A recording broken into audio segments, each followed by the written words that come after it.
Morning, everyone. I'm Sonam Chandrakar, and on behalf of Managed Center of Innovation and Agripreneurship, I'm delighted to welcome you all to the 236th edition of our ongoing webinar series, and yet to another impactful session under our Saturday webinar series dedicated to celebrating women mentors in the agri-startup ecosystem. This special series comprises 21 dedicated sessions, highlights the contribution and leadership of women mentors who continue to guide, empower, and shape the journey of agri-startup across India. Today's session focuses on the topic that is vital to every early stage entrepreneur, funding facilitation for agri-startups. Through this session, we aim to explore practical approaches, challenges, and key opportunities related to startup funding in agriculture sector.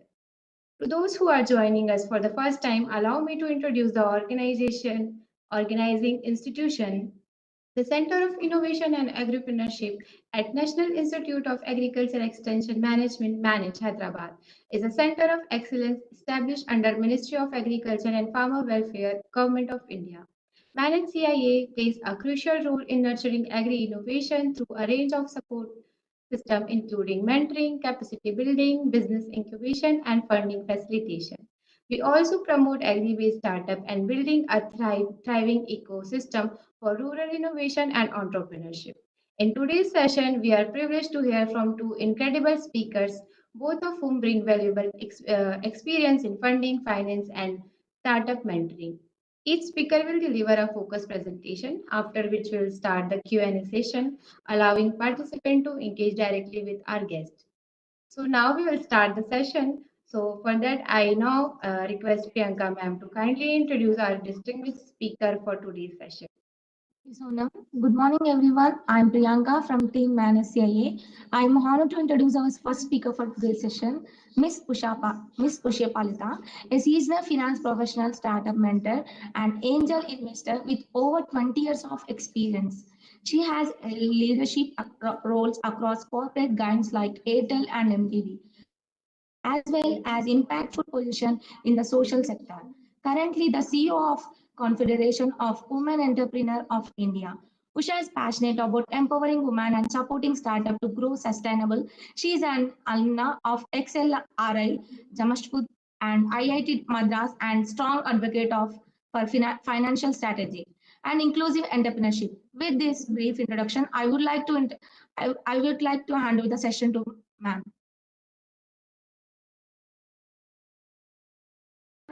Ma'am, you're not audible. Thank you for inviting, thank you for the introduction and thank you for inviting me to be part of this session. I'm indeed happy to be here. So if everybody can see my slides, I'll start talking about the presentation. So because I've got 20 minutes and this is a kind of a big subject to talk about. So just a brief about Confederation of Women Entrepreneurs first. So Confederation of Women Entrepreneurs is a 20-year-old organization. We've been working with women entrepreneurs and helping them scale. So some of my knowledge comes from there. Some of it is my personal learning that I have learned over the years. So basically from that, I will start this. So just a minute, start.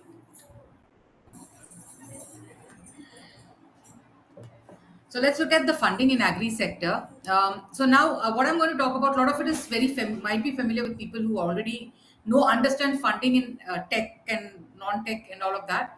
But a lot of this is also coming into now agri sector too. So I will, you can see that there. Some simple numbers. These are big numbers everybody's talking about. The size of Indian agri market and how exports will help it grow further. The different types of smart agriculture, indoor farming and vertical farming. These are the names that are being talked about. It was hoped to more than 1,000 agri startups even in 2020. Now it is about 2,500 startups. So we are growing faster. These are the names that you've heard about. A lot of them have got funded. Uh, Hopefully more to join this list. So what is the funding we are talking about? Money required to start and run a business. It's as simple as that. It's the money to start and run a business. Here, what I'm talking about is the operating capital. As long as you're making a loss, the capital expense, the machines, the equipment that is required to run start your business and run it, and the launch expenses. A lot of times the founders do not think about this expenses, especially when it comes to agri, because a lot of times your testing, your piloting and all of that are not taken as costs. But that is also a funding that you require, because somebody has to fund for your pilots to be done, because no customer is going to see it unless somebody else has done it before. And especially in agri sector where the trust factor is important, you have to look at the money required for doing the initial testing. So that's having said that, let's look at the sources of funding that you have. So this is the standard. You have bootstrapping, crowdfunding, and all of that we're talking about. Let me start talking about specifically for agri. So bootstrapping, do it yourself. If you are rich enough, if you have the money for it, please find the way to do it yourself. This is an advice I give to most startups. Unless you have your own money for 3 years of doing it yourself, do not start.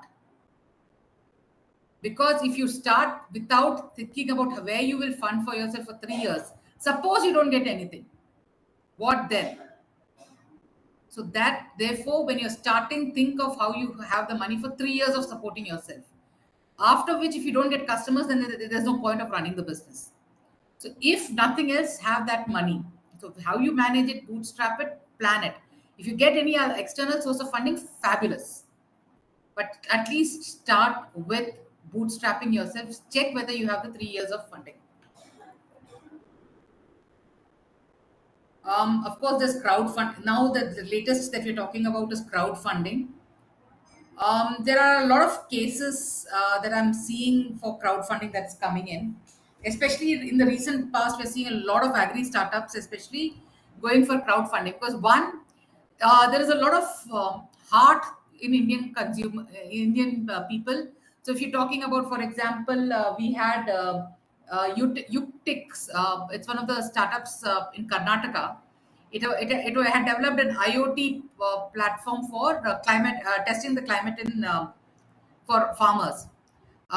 It ran a beautiful campaign on Milap, which basically said, you can help farmers stop losing their crop due to climate change.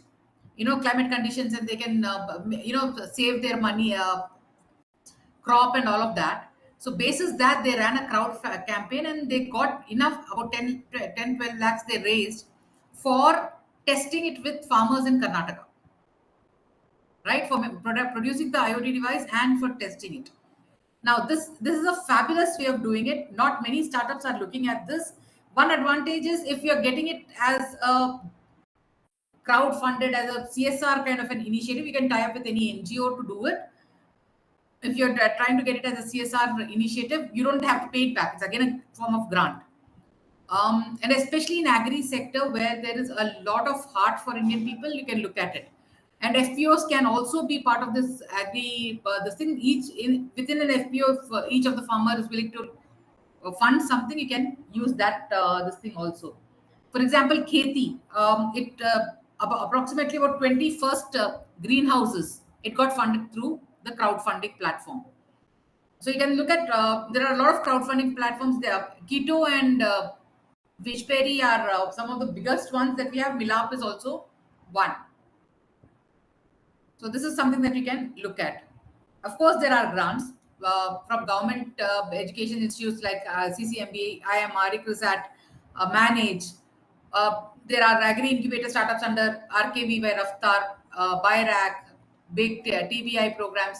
All of it these are available. Ministry of Agriculture and Farmers Welfare is coming out with a lot of funding. Food processing, PFME, and other schemes are there. There are non-governmental incubators like Deshpande Foundation, Will Grow, and who have grants for agri startups. There are also corporates, for example, Vadvani Foundation or PNG Social Impact. You can also look at something simple. I mean, why not apply through Microsoft to get cloud funding? Just use that. You don't have to get, maybe that's your biggest expense, and only get one part of your entire startup funded. You don't have to get everything funded through one source. Look at different sources for different funding. This is an advice I give to a lot of startups: is look at your entire amount that you require, break it up. What can you get funded through what? You don't have to get everything funded from one place. That way you'll have different sources of funding and you'll always have something else to go back to. So be smart about how you get yourself funded. There are, of course, government policies from Ministry of Agriculture. So, for example, a startup that I know of use the Kisan credit card. How? They said use a Kisan credit card to buy my product, and they got a bank to work with them. They got that product can be bought using Kisan credit card, right?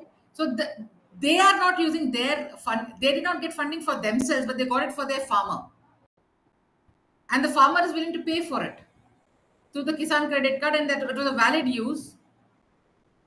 How does it matter where you get the money from, as long as you get the money for your product? That is how they have done it. Through Look at the National Horticulture Board. What fundings are there? NABARD, Ministry of FPI, Small Farmers Agriculture Consortium, State Farmers Initiative.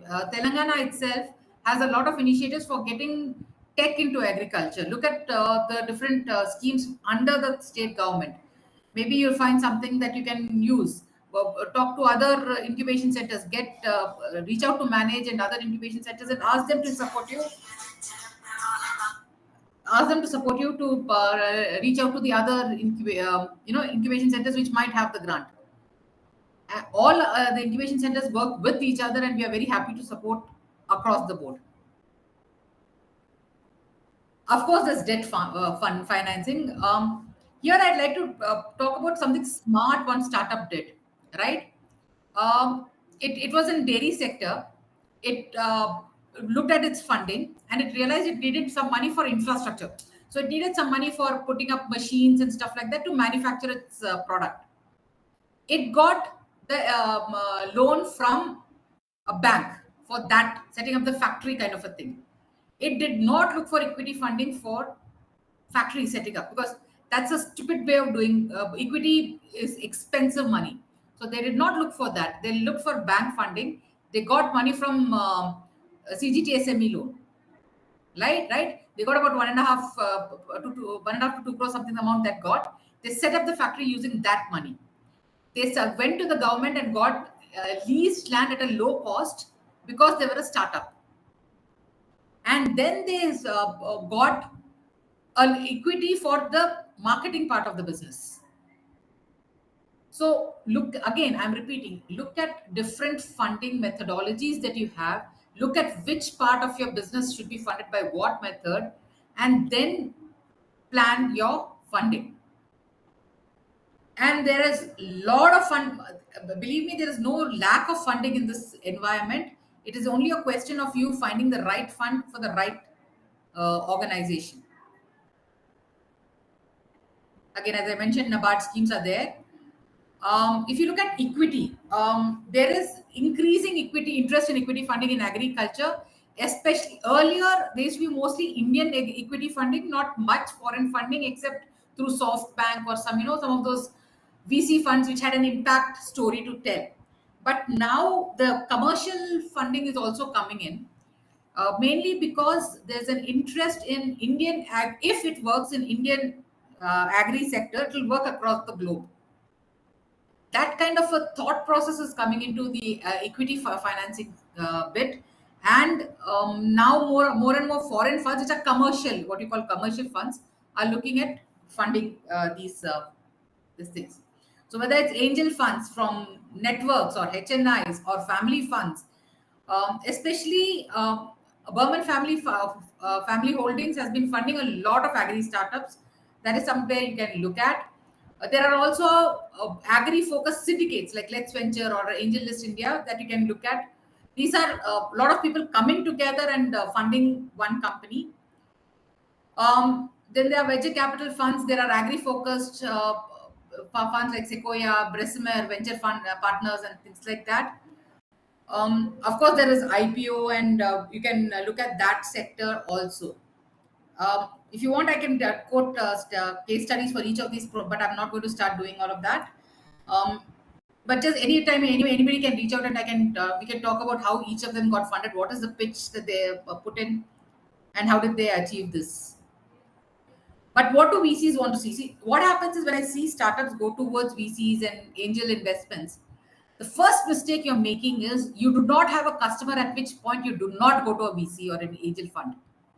You only go there when you have at least 3 to 5 paying customers if you're a B2B kind of a business. If it's a B2C, find me at least 1 crore of revenue.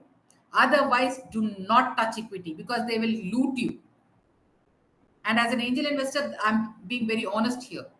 Do not go to an angel investor unless you have 3 to 5 paid customer if you're a B2B, or if you have 1 crore of funding revenue from B2C business. And see, we want to see where you got your earlier money from and have you been smart about how you spent. If you've spent it on cars and all sorts of useless things, no thank you. If you used it on marketing, what has been your ROI? What has been your CAC against your returns? These numbers make a difference. So start tracking it from day one. I want to see your history, whether you've been smart about your money. Why should I put my money in if you've not been smart with your money? Please be careful about all of this when you are looking at building your pitch decks. Of course, there are other sources of funding. In fact, I have a very interesting story of one startup which only funded itself for almost 3 years using competitions. It used to go for every pitch competition there is, win 1 lakh, 1.5 lakhs, 50,000 to 20,000. And they kept using that money for 3 years of their research. And then they went, by the time the 3 years were over, they were about 4 or 5 crores in revenue. And then they went for equity and other sorts of funding. That's also a way of doing it. Look at other options that you have. CSR funding. There's a lot of CSR funding, especially in agri sector startups. Please look at that. And you don't have to get the funding. Work with an NGO which can fund your beneficiaries, your farmers, and then maybe you can make the money later. So pick it up. Think of where you can use your money. So depending on the stage of you can look at all the different types of funding. Here, I am not going to talk about the different cluster funding which is available from ministries, infrastructure funds that are available from ministry, food park funds which are available from the ministries. I'm not going to talk about all of that. That is a separate topic altogether. Here, we're talking only for individual entrepreneurs here. So I'll stop here. Thank you.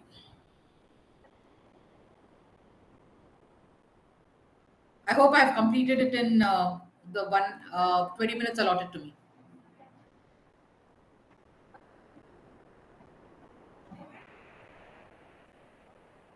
Hello, has everybody gone to sleep?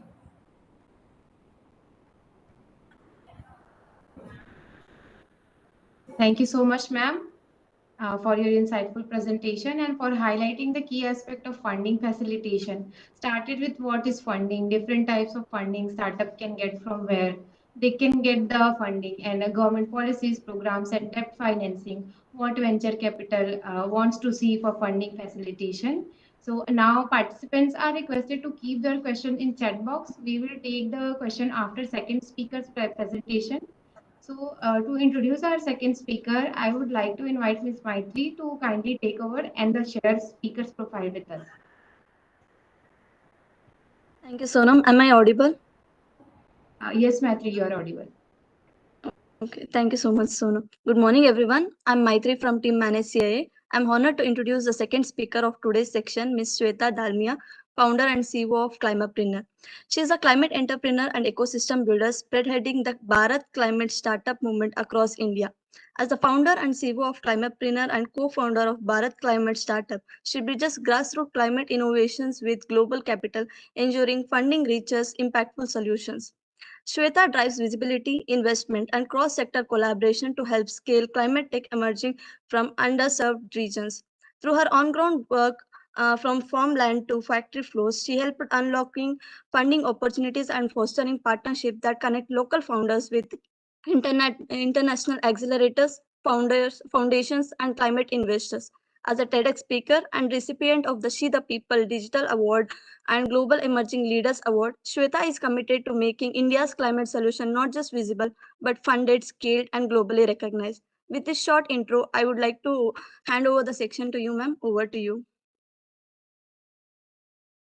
So thank you so much for having me here, and I think Usha ma'am like really talked in depth about different kinds of models available, so I would not repeat that. And also, my core area is not just agripreneur, or agriculture is like not my core area. I have been working towards climate entrepreneurship, and these include all the sectors, be it water, air. So I would be talking about that, how today the climate entrepreneurship landscape in India is, booming, and the different opportunities available. So, firstly, a little about me. I run this platform, two platforms actually, Climapreneur and Bharat Climate Startups. Just like many of, I think you are students here, I did my bachelor's in medical biotechnology. And further to that, I was doing genetic counseling, where I was consulting a lot of, patients across different hospitals in Delhi NCR. These were patients who had genetic disorders, like the born babies would have genetic disorders if they didn't go for abortion. These were couples trying, these were couples who came from outside India to India in search of treatment to see that if they can conceive in a better way. Now, why I'm sharing this story with you is because climate solutions, be it agriculture, be it any other thing, it cannot be built without keeping people at the core. So, even if you're thinking about agriculture, you cannot think that, hey, my solution is good. You also have to think that how would that community, how would that family, how would that farmer emotionally, behaviorally, relate with that solution. Similarly, like I got to understand a lot on the fact that climate is not the number one priority.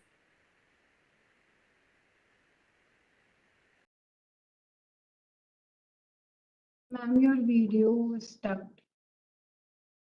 Shweta ma'am, can you hear me?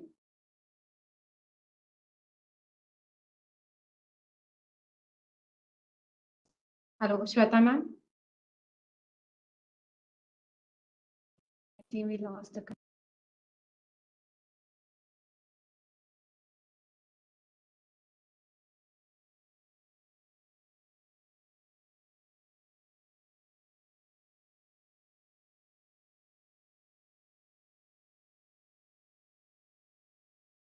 So in the meantime, you can take it up some questions then.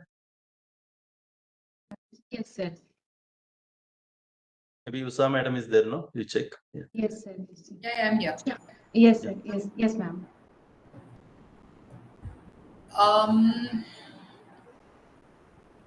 So the question, if you want me to answer the question, just a second. I'm just seeing the chat. Okay. So CSR funds are normally funds given by companies who are interested in funding some social cause. And there is a rule that about 2% of the profits of the companies have to go into CSR funding for cause. If anybody is interested in looking at what kind of projects have been funded, please go to a website called ngobox.org, ngobox.org. You will see all different companies have funded what kind of projects, and you can see how there are products for agri products, how they have been used for farmer funding and all of that. You can see project reports and things like that, and it will give you an idea of how you can get CSR funding. One thing, you have to be registered with, you have to work with an NGO, because the NGO can get the funding, you cannot get the funding, but your product can be used for the benefit of the farmers. If both of you can come to an agreement, that's a good way of doing it. One advantage, especially in agri sectors, a lot of times the farmer is not able to fund himself or herself. So in that case, this is a good way to do it. I can give you a case study where Kobe itself, we have done a cluster called, we've done a Spurti cluster. It's a Government of India cluster for Haldi in Andhra Pradesh. And we realized we needed support for marketing, right? Packaging, marketing, and all of that. The food product was ready, but the packaging and marketing will need a little money. So we, as Kobe, as an NGO, we reached out to some corporates, and some of them funded us.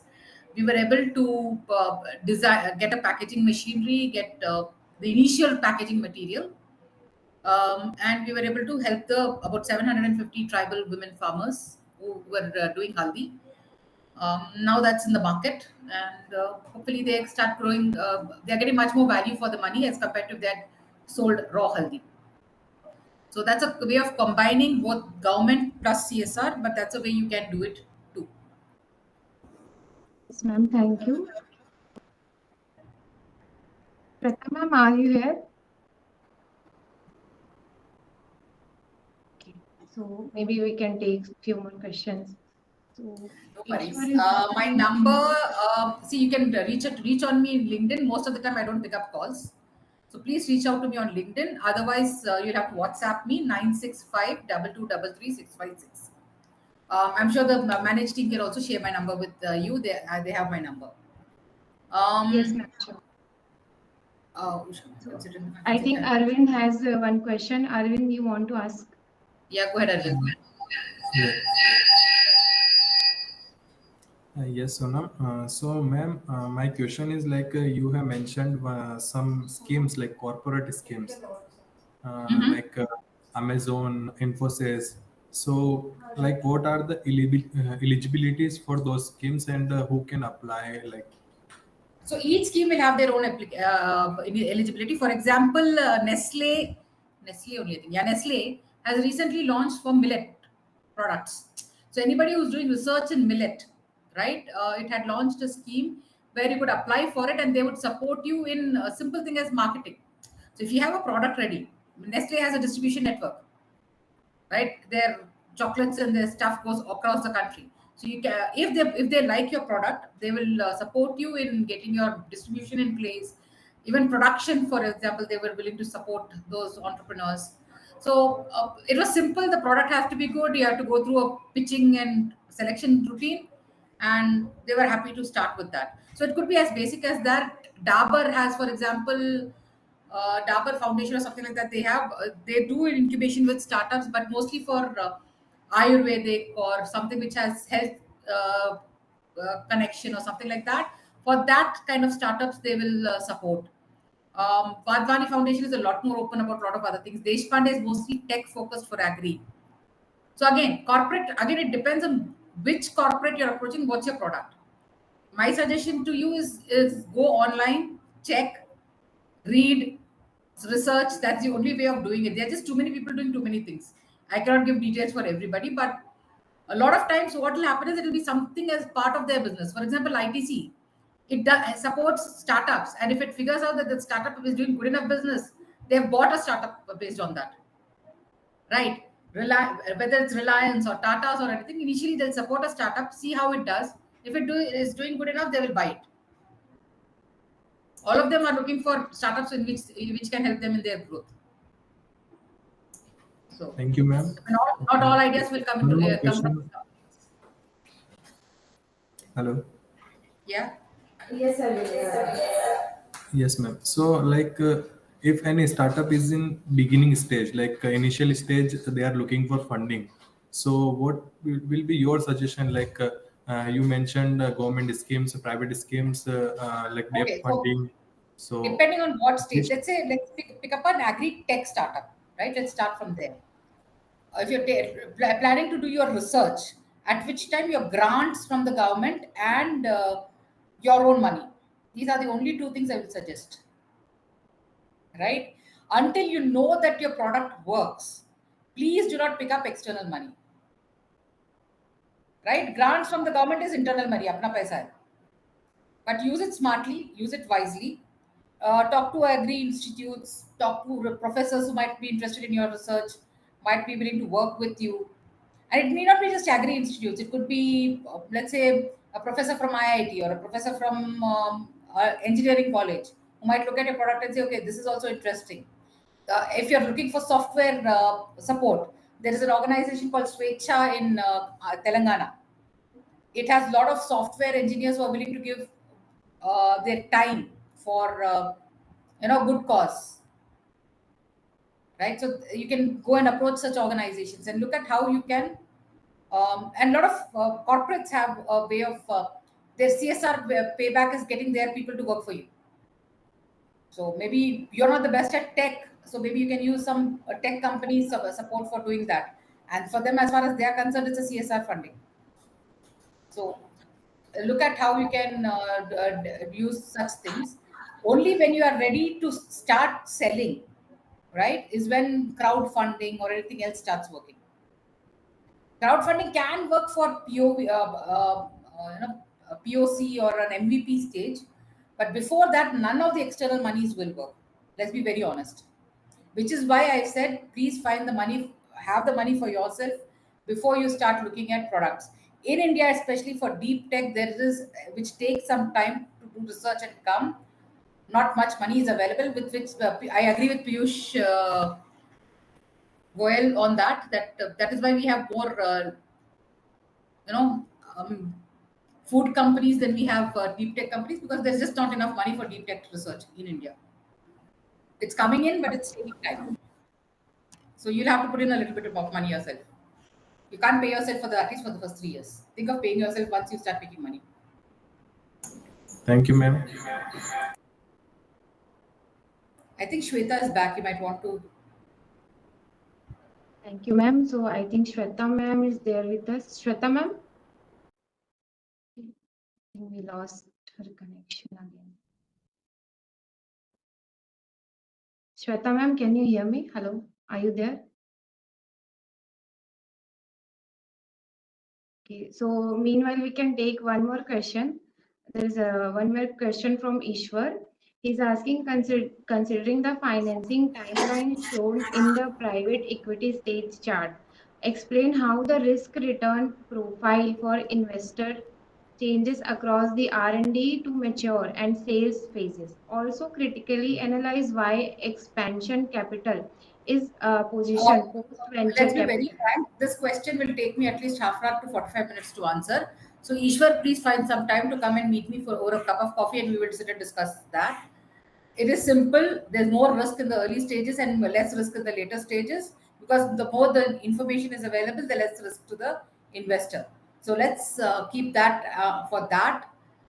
I am not giving you a PhD answer for that question. I'm sorry. You'll have to come and sit with me on a coffee, and you pay for it, and I will answer the question. Yes, ma'am. Oh, we can move ahead now. So, Shweta ma'am, may I know that you are presenting the PPT? I'm unable to present, but I'm trying. Like, you need to make me the presenter. Yes, ma'am, we are making you presenter. So in the meanwhile, this happens. So firstly, I'm so sorry. Like we had a very bad storm last night here, and because of that, a lot of trouble with network and electricity here. But having said that, I have been asked to focus specifically on the funding part, and I think I really go well with Usha ma'am when she said that, hey, come to me with meet over coffee, but you have to pay the bill. We have to remember that no money is free money. And I feel like even with our own journey, where we have built this platform where today we are actually traveling across tier 2, tier 3 cities, highlighting what's happening on ground, grassroots innovations. For the first 3 years, we as an organization did not make money, and we did not withdraw any salaries out of the company. So I feel that we need to have that kind of resilience, and I think grants are a really good way to go about it, at least in the initial years. There's a platform called as And Purpose. I do not know how many of you have heard it. This platform is by Kamna, and please guys note this platform. And on this platform, a lot of grants are coming up across different sectors. So a lot of times you also have to be very smart, that if say a grants come from the climate tech space, can you actually fill in, align it with your own solution? And sometimes these applications do go through, so please go do check out And Purpose. Really great grants. I prepared this one thing. I think I'll be able to show you guys. I'll share this with Gina as well for all of you. Okay.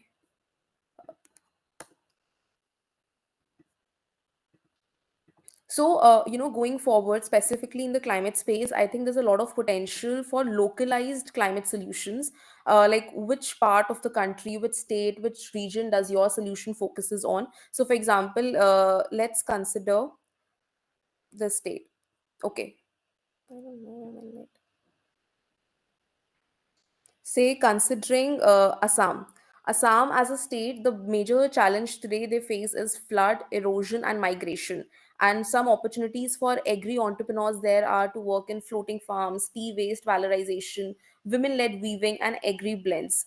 Similarly, like for example, say in Punjab, the biggest climate challenge today is soil degradation, stubble burning, water overuse. The opportunity for agri entrepreneurs are crop residue valorization, soil regeneration, low water crops. Coming to say Bihar, flooding and poor market access are again some climate challenges. Some opportunities for you are floating agri, flood resilient seeds, collective processing units. Why I'm sharing that with you today here is that opportunities are present in every sector, every state. You have to see what your strength is. So for example, say if today I'm coming say from Assam, I know my geography better, I know local people better. So can I use that? Can I use my localized knowledge? Can I use my localized network to build a solution over there? There was this one startup who was there in one of the interviews, and the person happened to ask him that, hey, when company A and company B both are building same solution, same service, same product, even the pricing is not competitive, the pricing is similar as well, what makes the company A succeed over company B? The person said that it is because of the network, my moat as in what is your USP, what makes you, unbeatable or undefeatable. What is your USP? That person said that my USP is my networks with say gram panchayats, my network with say the local tehsildars. So can we build localized solutions and use that local networks to scale? We do not have to go global on day one. We don't have to even go national on day one. I feel that we need to build solutions with lot of depth because market is there in depth. Similarly, as ma'am was mentioning about incubators and accelerators, I did some little research myself as well, and I feel that a lot of times when you go online also, you just find these top few accelerators, but there is so much available in India and outside India as well. So for example, this is one link, I'll share this with Gina, who can share with you. So, for example, in Ludhiana, we like these are the startups. Agri-Vijay, this incubator, PAU. Similarly, in New Delhi, sorry, in Haryana, we have CCSHAW, the startup incorporating the agri spaces AG Next. In Rajasthan, we have RABI, the startups is Krishi Hub. Like in Gujarat, we have AIC, Farm to Farm, Agro to O. Mumbai, we have got Wilgrow with startups like EcoZen, Stella Apps. Managed CI in Telangana, with again startups like Agri-Vijay, AG Hub in Andhra Pradesh with Kalgudi and the startup. So you also have to align that where do you want to be incubated, what are the different kind of case studies that these incubators and startups today are supporting. Similarly, coming to VC funds, having spoken to a lot of VC funds, a lot of investors, and a lot of outside investors as well, it's not that people do not want to invest in agriculture. It's just that, do you have a model? Can you prove the scalability, profitability of your model? And if you can, I think there's a lot of funds available. Similarly, I'll share one more case study with you, although it's not just a women led. So this is this the founders Shubham and sister. So they made crust, where they actually, what they do is they convert this stubble into packaging material and particulate boards. So for example, something which can actually replace, or if not replace, actually supplement some amount of supplies for wood, where your tables, your shell boards, these all can be made out of that particular waste that's coming from stubble. Now, what they did differently was, as ma'am was mentioning about ITC, they actually reached out to Corona. Corona, as we all know, is a beer company, and beer is made out of barley. So, the company was also looking forward to do something in sustainability in the CSR space. So they said, "Okay, after they cultivate barley, the stubble that's left, they took that stubble, made out that packaging material for that Corona beer, like the 6 bottle can that comes out.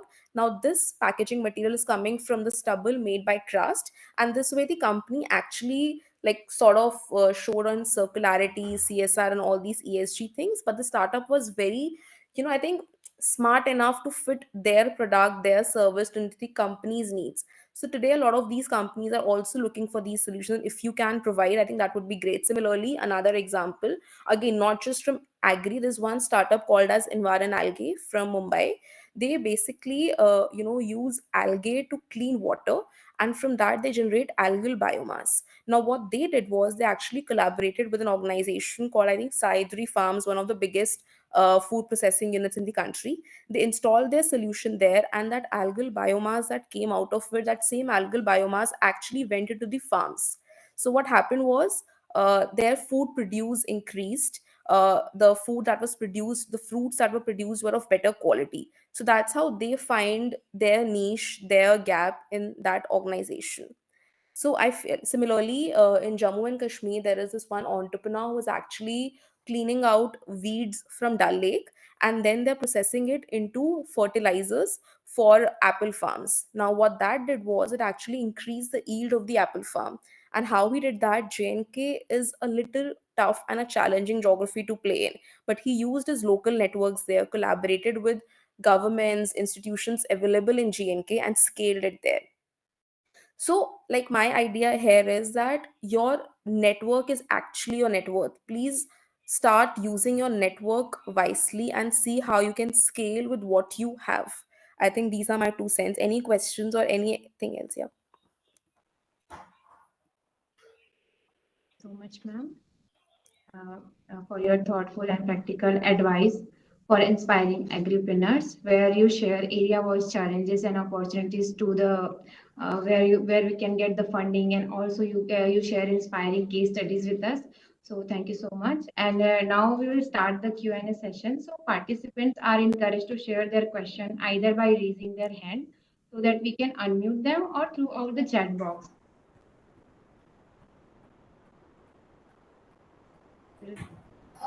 I saw a lot of questions on markets and exports and things like that. There are two schemes of the government of India that you might want to be aware of. One is called PMS scheme, which is Promotion and Marketing Scheme, under which any two exhibitions in the country is fully funded by the government.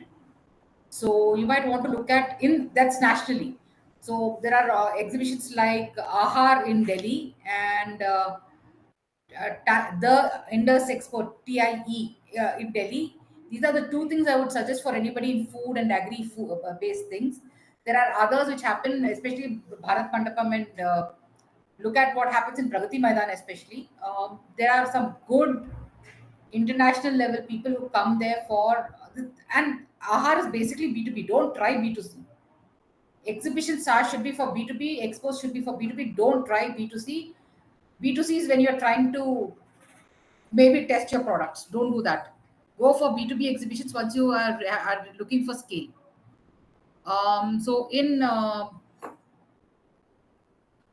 So that's PMS scheme. And if you're looking for export, there is a scheme called IC, International Cooperation Scheme, where again the government pays for once a year one trip abroad.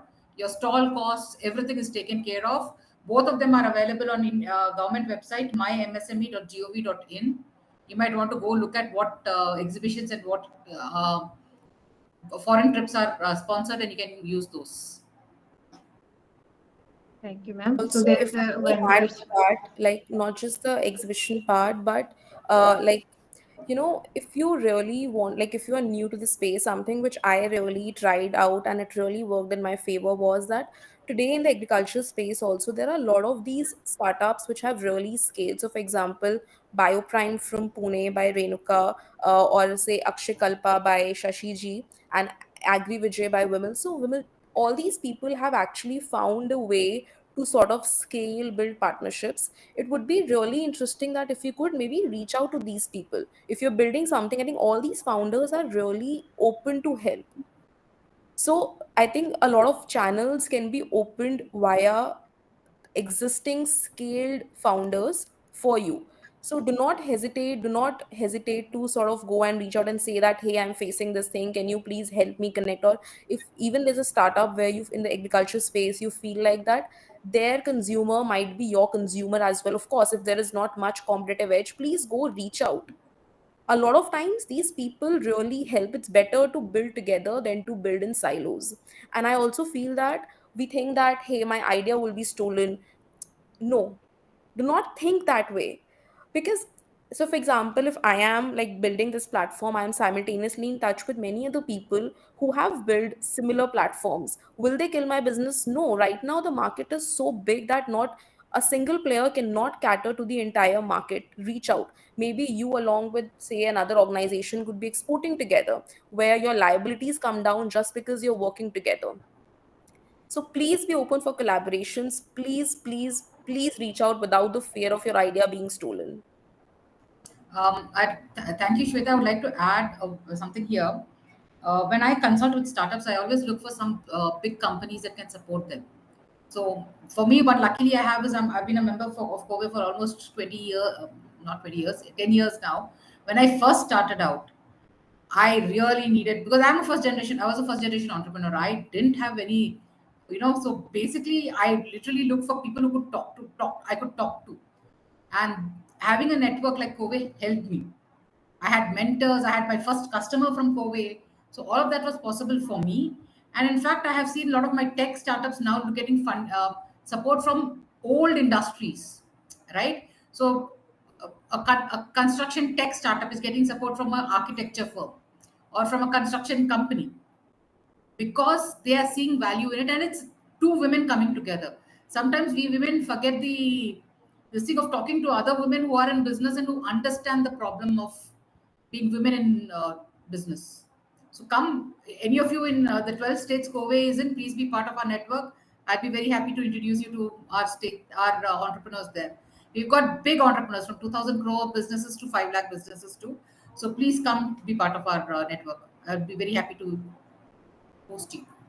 And similarly, on the personal front, like away from the funding, incubation, everything, I can understand how difficult at times is to be a women founder. Trust me, have been there, felt that. Like many people do not know the history here. I am the only woman in my family who has ever done a master's. Only women in 3 generations who has started her own business. When I went abroad also, I come from a traditional conservative Baniya family where, a lot of is saved for daughter's marriage. And I said that, hey, I do not want to spend on that. I want to do it for myself, want to build something. And that was really the time my father actually went from invest all investments to zero and invested everything he had on me. And when I was there, I remember that time when I did not had money to even apply for these universities. I just had ample amount of cash to fill application for one college, and that was University College London. And there also I spoke with a lot of climate scientists there, a lot of people from NASA there, who eventually understood the passion in me, who said that, hey, we are ready to support your passion. So you have to be hungry. You do not have to think that, hey, because I want to do it, something will happen for me. Nothing is happening for you. Be hungry, keep running, no matter how difficult the situation gets, no matter how much you feel like that, hey, this pressure is coming, that pressure is coming. Everything will go over time. But this time that you need to build is not going to come back. So do not, a lot of time we also self victimize ourselves that, hey, I'm facing this, I'm not able to. It's okay, just get out of it, just go, just build. If one person says no, second person, third person, fourth, I told you now, like for 3 years I was struggling for a business model. And when it happened, it happened. And all the networks I built in that 3 years, all the good work that we did, everything came back to us. So please go out, please be fearless. Even if a lot of times I remember that, like the first revenue we had in the company like 5 years ago was, I think, 500 to 600 rupees. And a lot of time we also underquote ourselves that, okay, my product might not be that value. Like, can I underquote it? Please go bullish. If you feel that your product is worth 1 crore, say that number, tell that number. Do not fall to low self confidence. You're building something, go build, learn, fail, but keep moving. I think these will be my 2 cents. And as Usha ma'am said, I'm also available for you guys. I'm like not an expert in agriculture, but if you need, feel like you need my networks anywhere in the climate, entrepreneurship, any space, please feel free to reach out. Or if you just want to have a word, I'm always available. Thank you so much. Yes, ma'am, thank you. So there is one more question. This Jagdish is asking best funding support for AI-based agri startup in a prototype development. Usha ma'am, you want to answer this question? At what stage are they? I didn't get that. They are prototype development stage. Prototype grants. Don't try anything else. Um, it's not possible at prototype development. No, if you once the prototype is built and you're ready to test it, Then there are CSR fundings can be brought into the picture, crowdfunding can be brought into the picture. But prototype, you build it yourself or the grant. Shweta ma'am, you want to add something?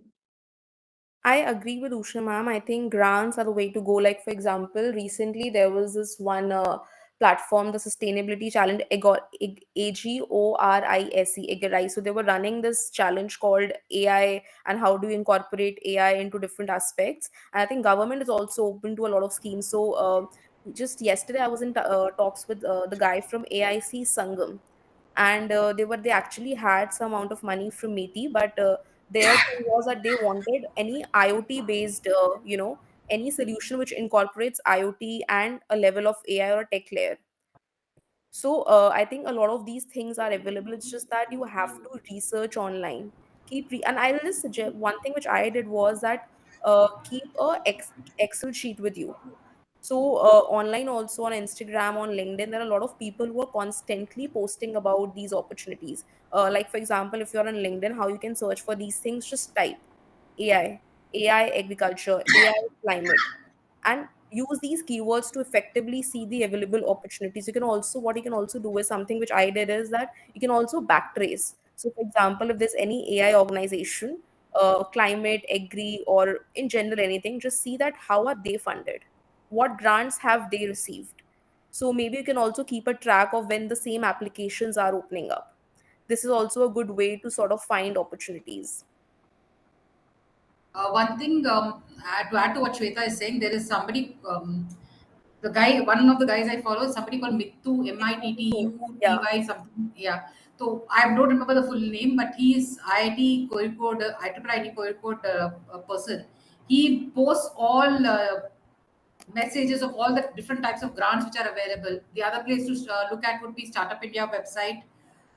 Go ahead and look at DST METI websites for any tech-based this thing. DST METI for any agri RGKVY, the website for that you might want to look at.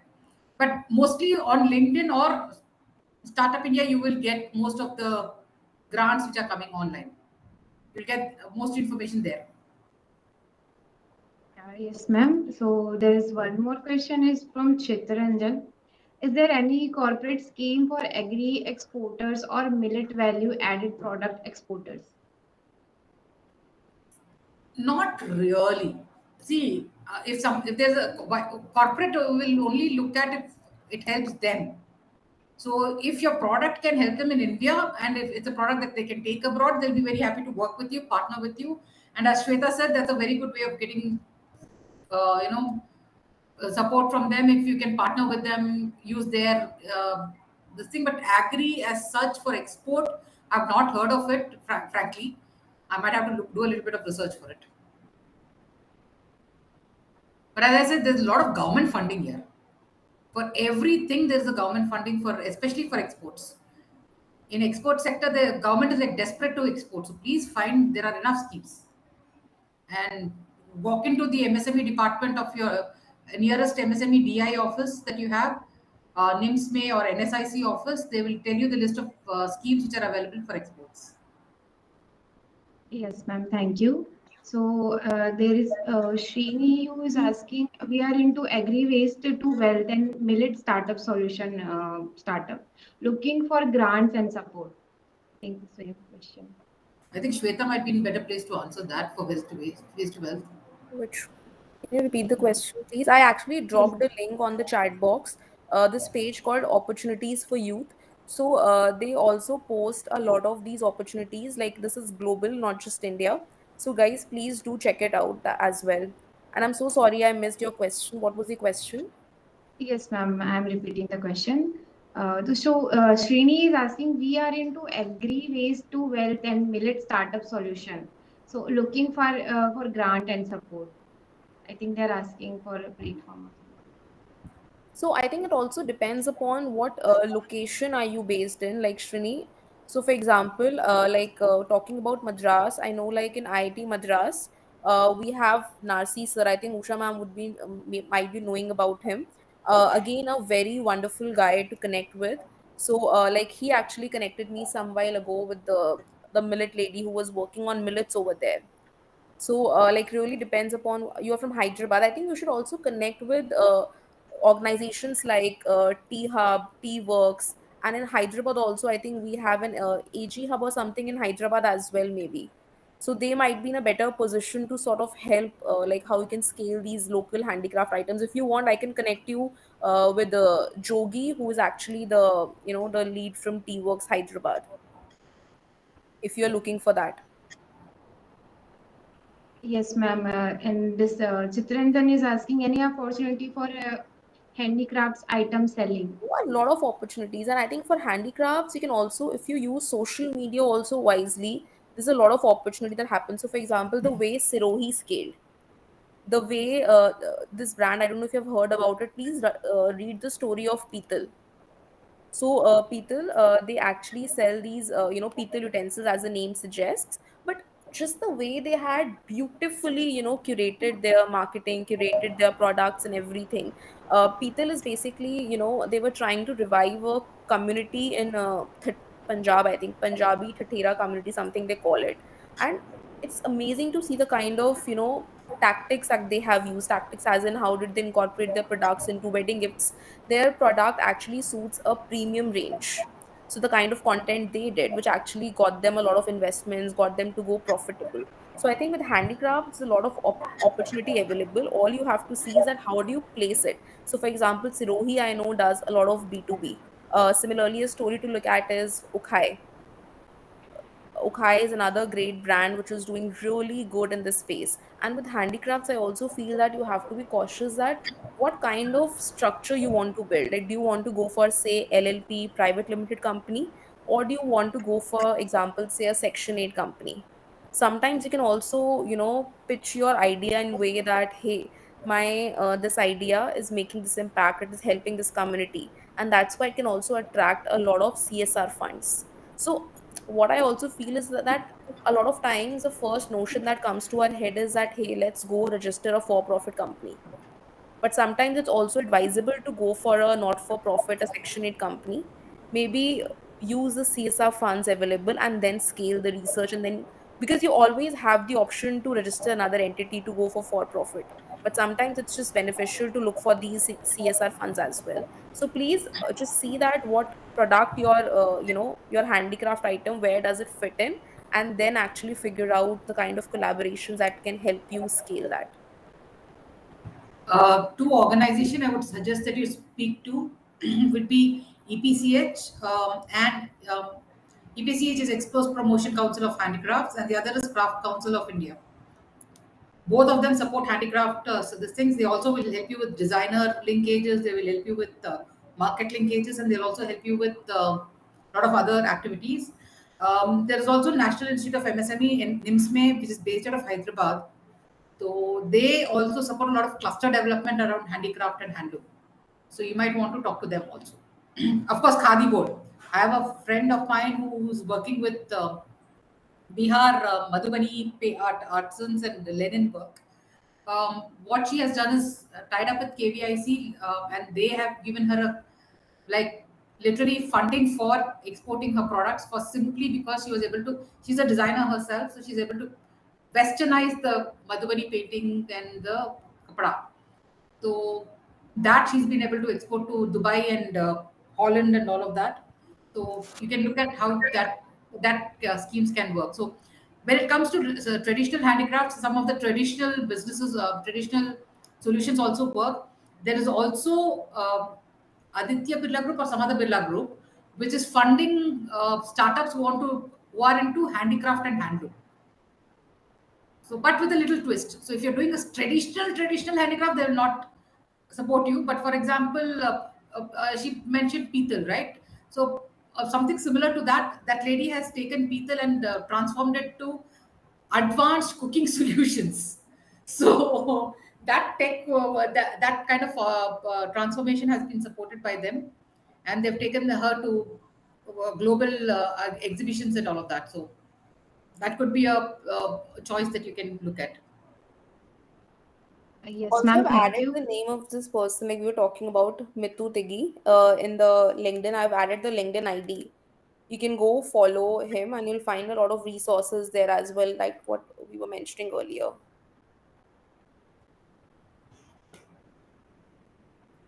Yes, ma'am. Thank you so much. So I'm not able to see any questions, so we can wrap up the session. So before that, thanks to all the participants for your engaging questions and to our speakers for their informative responses. Before we conclude, we have to make a quick announcement that we have launched a digital marketing course exclusively created for agriculture startup by Manage CIA. In today's digital age, having a strong online presence is not just an option, it is necessity. Digital marketing empowers agri startup to reach larger audience, connect digitally with consumers, promote their innovations, and scale their businesses efficiently. This course is designed to equip agripreneurs with practical tools, strategies, and skills to navigate the digital landscape to grow their brand's visibility. For more information and to enroll, follow us on our social media pages, and we are also share the link for the enrollment in the chat box. So that is it for today's session. Now we would like to conclude the session. So before the concluding, I have to make one more announcement. For the next few weeks, our Saturday webinar series topic will talk about various government schemes. All of our you are requested to check out the our website and register for upcoming exciting webinars too. So now we will conclude the session. As we conclude the 236th webinar of our Saturday webinar series, I would like to express our sincere appreciation to our speakers for their valuable time and insights. We also extend our gratitude to all our participants for your presence and active participation in today's discussion. We express our deepest gratitude to Dr. Sarvanan Raj, Sir, Director of Agriculture Extension and CEO of Manage CIA, whose visionary leadership continues to inspire innovation and excellence in the agripreneurship ecosystem. A special note of thanks to Team Manage CIA for their consistent effort in organizing this impactful webinar series that empowers and supports agri-startup development across the country. Thank you once again, and we look forward to welcoming you next Saturday for another enriching session in this dedicated series. Thank you so much. Madam, and thank you, Suvaya, madam. It's nice to meet you, both of you. Thank you for your assist. Thank you.